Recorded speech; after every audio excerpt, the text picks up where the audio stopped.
Variety is often the spice of life, or so the saying goes. Halo Infinite is bad. There is absolutely no denying that. And I don't need to retread the hours upon hours of missteps that 343 has taken to get us to this point. Just go into your browser of choice, type in Halo Infinite into the YouTube search bar, and you'll be greeted by pages of videos talking all about how much Halo Infinite has failed and how much it kinda sucks. We're not going to be denying any of that here, because the sad reality is that most of it is true, even if some points might be a little exaggerated or sensationalized to a certain degree to kind of make the video pop. Hard facts speak true though, and player counts for Halo Infinite have fallen through the floor for quite some time on both Xbox and on PC. Well, next week drops the winter update for Halo Infinite, and if you haven't been following, which I wouldn't blame you, this is when Forge will finally be releasing into the game, along with a slew of other fixes and various other content. Now that's not going to be the focus of this video, but Forge will most definitely be a welcome addition to the game, though it alone most likely won't save the game by any degree. What I want to focus on is that opening statement: variety is often the spice of life. If you are a gamer that focuses on multiplayer games, that variety at the moment is completely lost. Indie games are a bit of a different story because you will see some creativity and innovation there, but AAA gaming in particular seems to be in this huge lull, lacking any innovation or creativity at the moment. It also seems like the next trend for developers to jump on might already be on deck, and that is the extraction shooter, which is pulling inspiration from things like Escape from Tarkov and other similar games. Now, we don't really know how that's all going to impact the AAA space until we start to see how some of these games do, but the upcoming DMZ mode in Call of Duty will be pretty indicative, along with the rumored Marathon by Bungie and Dr. Disrespect Studio, all of which seem headed down the route of making an extraction shooter. Depending on how these early ones do, many other games could follow, because that's just kind of how AAA game trends tend to work out. If something is successful, we usually then see a bunch of other companies come in and try to replicate that same success while putting their own little spin on it to varying degrees of success, until that specific genre or idea is all dried up, or the popular franchises in that space have become so dominant that it becomes less fruitful for other companies to try and break into that market. This is where we transition to talking about Halo.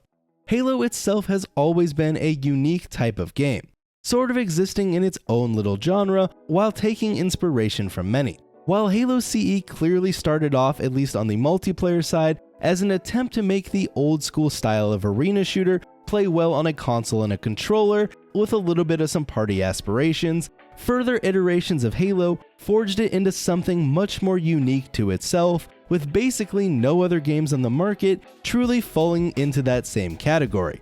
If you really want to be a stickler about game genres, Halo isn't an arena shooter, it's a Halo shooter. Some games have certainly replicated some portions of Halo, but no game has truly replaced what makes Halo multiplayer. Games like Splitgate recently have been given the nod for being somewhat Halo-esque, but the lack of larger scale game modes or even vehicles left it only reproducing a fraction of what makes Halo multiplayer what it is. And that's obviously with the huge caveat that the portals in Splitgate really completely changed the style of gameplay. Halo at its greatest was always a game that excelled in many avenues, rather than focusing on just one. A trait that you could argue 343 has gone away from with their recent entries to the franchise, which also could be a contributing factor to Halo's performance in recent years. Competitive play, party play, and semi-competitive social modes were all wrapped up into one nice package, with the addition of user-created and custom game content, especially once Forge was introduced into the franchise in Halo 3 and only expanded and improved upon from there. All of this variety and spice was built on top of a set of gameplay mechanics that isn't commonly seen amongst other games, especially in the market today. Things like the longer time to kill, equal weapon starts for every player when they spawn, with also a heavy focus on team coordination and team play to be able to take map control that you then use to control weapon pickups, power-ups, and equipment pickups that are going to be spawning on the map throughout the game. One could also argue that slower and more methodical movement, think of the original trilogy here where you always had your gun up, but with the addition of sprint and then other movement mechanics like slide and thrust, it has become harder in recent times to make the case that Halo still embodies that slower, more methodical movement. While a lot of this that I'm explaining probably sounds similar to your old school arena style Quake game, you can easily argue that the lack of health packs and use of regenerating shields, along with a more toned down movement system, keeps Halo pretty separate from the traditional arena shooter, while also maintaining some of the tropes that keep it very separate from a Twitch style shooter like the Call of Duties. Gunplay in Halo is also very different from those traditional arena shooters, which is another thing that just sets it so far apart. This is by no means a bad thing though. In fact, it's a good thing, because Halo and all game franchises deserve to be their own thing.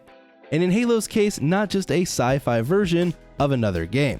We saw this backlash in Halo 4 when Halo leaned a little bit too far into the Call of Duty style of game, utilizing things like ordinances and loadouts, which was in turn heavily criticized, and for good reason, because it was turning Halo into something that it didn't need to be.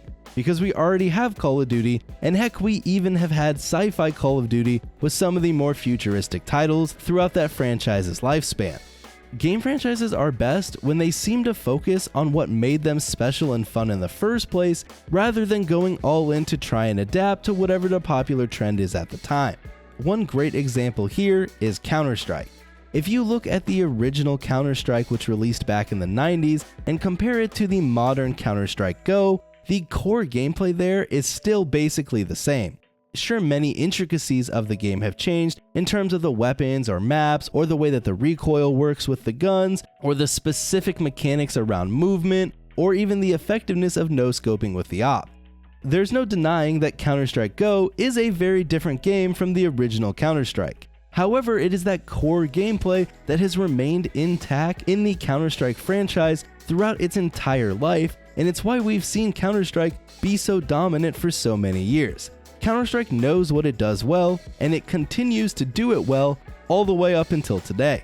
That is what many other game franchises have missed the boat on. While it is important to adapt and change and innovate your franchise, you shouldn't do this at the cost of the core identity of your game. And sure, that probably means a more traditional arena-style Halo game wouldn't be huge in this day and age, and obviously the current Halo Infinite isn't doing too well either. But a good Halo game is beneficial to everyone, and a well-made Halo game would certainly be doing better than the product that we have today. Not only would a good Halo game be beneficial just for the sake of variety in the market, but also because it would add competition to a very stale gaming landscape at the moment that has been dominated by the same looming giants for what seems like years. Maybe I'm just getting old, but today's AAA multiplayer landscape feels more stale than it has ever been. Game development has always been a melting pot of features and ideas, even across genres. The better the variety of games, the more likely we are to see cool innovation come into the gaming space, as you have more different styles of games trying a variety of different things to improve their specific game.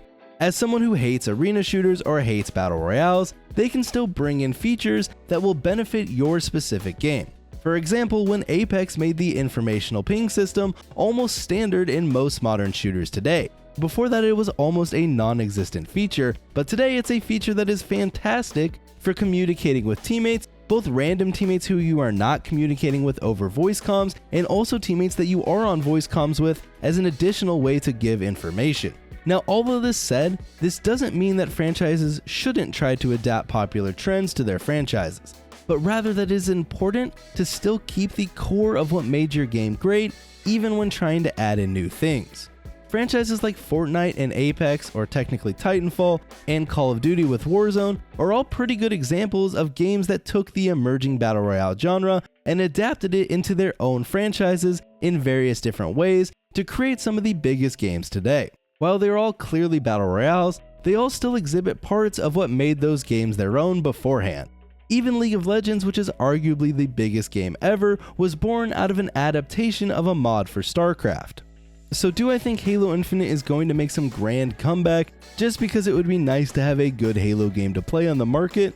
No, obviously not. but maybe years down the line, or maybe even with Halo's next attempt by 343 or whoever ends up developing it, maybe it'll be able to hit the demand that was clearly there when Halo Infinite dropped. Because there was one thing that was clear when Halo Infinite released, and that is that there is still desire for a good Halo game. Not only amongst the fans that still remain playing today, or at least remain tapped into the news, but also the millions of lapsed fans that had some of their best moments gaming on the various Halo titles. Whether for that person specifically that was Halo 3, or maybe even Halo 5. Halo has touched the hearts of many over the years, and one can only hope that it will again do the same someday in the future. Halo's gameplay that makes it so hard to place into one specific genre is exactly what makes it so hard to completely replace. Because there really isn't anything else like it that exists, and that is why gaming as a whole would benefit from a good Halo game. One that we didn't get, but will hopefully see again someday.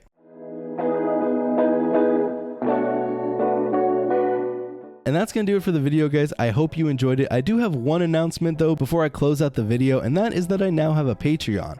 I'll link it in the description below, but it's just patreon.com/rash with 3 R's. The current rewards that are on there are kind of a work in progress, so you guys can comment some suggestions, but you'll be able to get some behind the scenes things like access to my scripts, along with your name in the credits of videos. Regardless though, you don't have to support if you don't want to, but now the option is there if you do, and things like that will just allow me to improve the content on the channel. And with that said, I'll see you all next time.